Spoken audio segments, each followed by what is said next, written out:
Una de las narrativas feministas más conocidas acerca de los derechos que el feminismo supuestamente habría conseguido para las mujeres a lo largo de la historia es la de que, hasta la aparición de este movimiento, las mujeres no tenían ningún derecho a tener propiedades bajo su nombre. En algunos casos, incluso se suele expresar esto diciendo algo así como que las mujeres eran propiedades de sus maridos. Feminism. What is it? Why do we want it? Here's a bite-sized history of modern Western feminism. In the early 1800s, married women had no legal identity. They couldn't vote or own property. Women protested these man-made laws. They wanted rights for women and education. I feel like I'm on one, banging onto someone. Before it comes undone, I'm gonna eat my cake. El problema de esto, como suele ocurrir con la historiología feminista, es que es algo falso, y un ejemplo más de cómo este movimiento se ha ido apropiando de los logros históricos de Occidente. Quienes sigáis este canal regularmente sabréis ya que con la palabra feminismo me refiero realmente a la teoría feminista y al movimiento que surgió con ella a partir del año 1963. La palabra existía anteriormente, pero tenía otras connotaciones, y las ideas que hoy consideramos imprescindibles para considerarse feminista aún no existían. Por eso considero que el feminismo no apareció hasta la década de los 60, e incluso el sufragismo, que a muchas feministas revisionarias les gusta caracterizar como una primera ola de su movimiento, data apenas de finales del siglo XIX. Los derechos de propiedad, sin embargo, son muy anteriores. Incluso si ignoramos las distintas culturas del mundo en que las mujeres podían poseer bienes con anterioridad, existen muchos casos de esto en la propia Europa medieval. En general, cuando las feministas dicen que las mujeres no podían poseer bienes y que eran ellas mismas propiedades de sus maridos, se suelen estar refiriendo a las leyes de cobertura anglosajonas, o, en raras ocasiones, a sus equivalentes españolas. Estas leyes son una modificación posterior a los derechos de propiedad, pero pretender que eran un intento de quitarle esos derechos a las mujeres es una mala interpretación de la realidad. En primer lugar, el sistema de cobertura era un sistema que determinaba cómo se administraban las propiedades dentro de un matrimonio.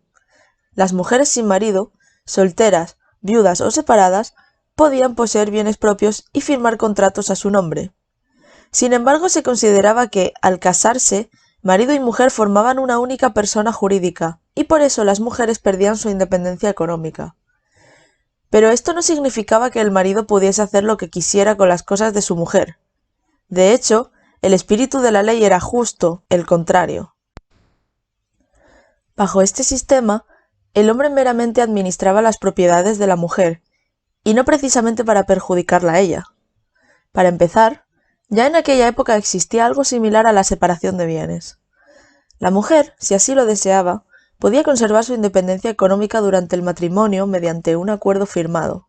Si no lo hacía, se debía a que el sistema de cobertura también poseía sus ventajas. Pero incluso en el caso de que se uniese su personalidad jurídica a la de su marido, la ley le garantizaba múltiples protecciones frente al abuso de éste. En el derecho americano, que heredó el sistema de cobertura de la tradición anglosajona, tenemos algunas leyes anteriores incluso a la fundación de los Estados Unidos como país independiente que exigen una autorización por escrito de la mujer para cualquier transacción que su marido desease hacer con el patrimonio de ella.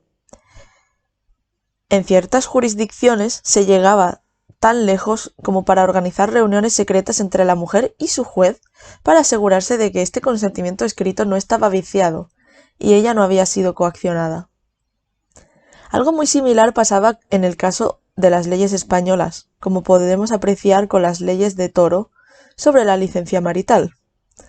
Aquí también se recoge desde la Ley 54 a la 61 que el marido es quien administra las finanzas de su mujer a menos que ésta cuente con una autorización escrita. Pero de nuevo, esto no es una carta blanca para su esposo. La Ley 57 establece que la mujer puede obligar al marido a que le otorgue esta autorización si tiene una causa legítima, o incluso obtenerla directamente de un juez.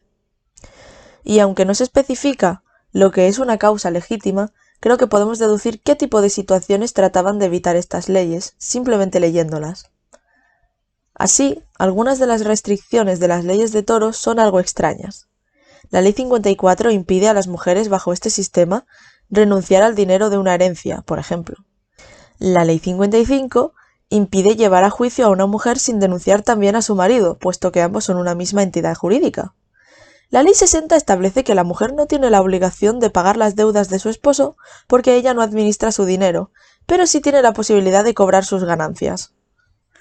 La Ley 62, de una manera que resume perfectamente el espíritu de estas leyes, declara que ninguna mujer debería ir a la cárcel por causa civil. Punto. Creo que estas leyes dejan bastante claro que el propósito de la licencia marital no es oprimir a las mujeres, sino favorecerlas.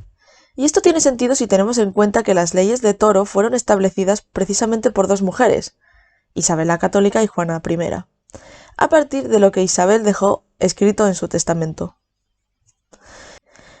Y lo mismo puede decirse del sistema de cobertura anglosajón, cuyo funcionamiento era muy similar. Así, por ejemplo, Sir William Blackstone, un jurista británico contemporáneo al sistema de cobertura y autor de un tratado de varios volúmenes sobre el corpus legal completo en su país, al llegar a la parte sobre estas leyes matrimoniales declaró: incluso las limitaciones bajo las que se encuentra la esposa han sido creadas fundamentalmente para su beneficio y protección. Tal es el favoritismo por el sexo femenino en las leyes inglesas.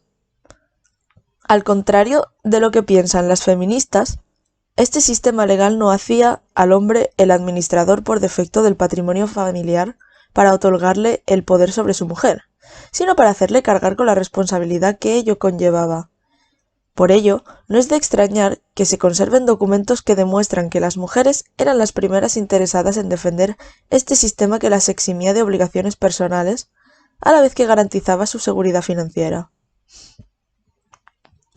Todo esto encaja bastante bien con la interpretación del intercambio de estatus por protección que habíamos visto en un vídeo anterior, que además de explicar la historia de la asimetría jurídica entre hombres y mujeres, cuenta con una evidencia científica bastante sólida.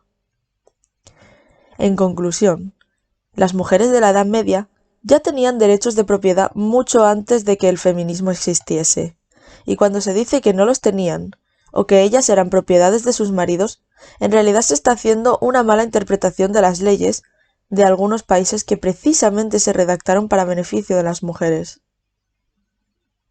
Esas leyes, por cierto, empezaron a desaparecer durante el siglo XVIII con la influencia del movimiento ilustrado, y todo ello sin intervención del feminismo.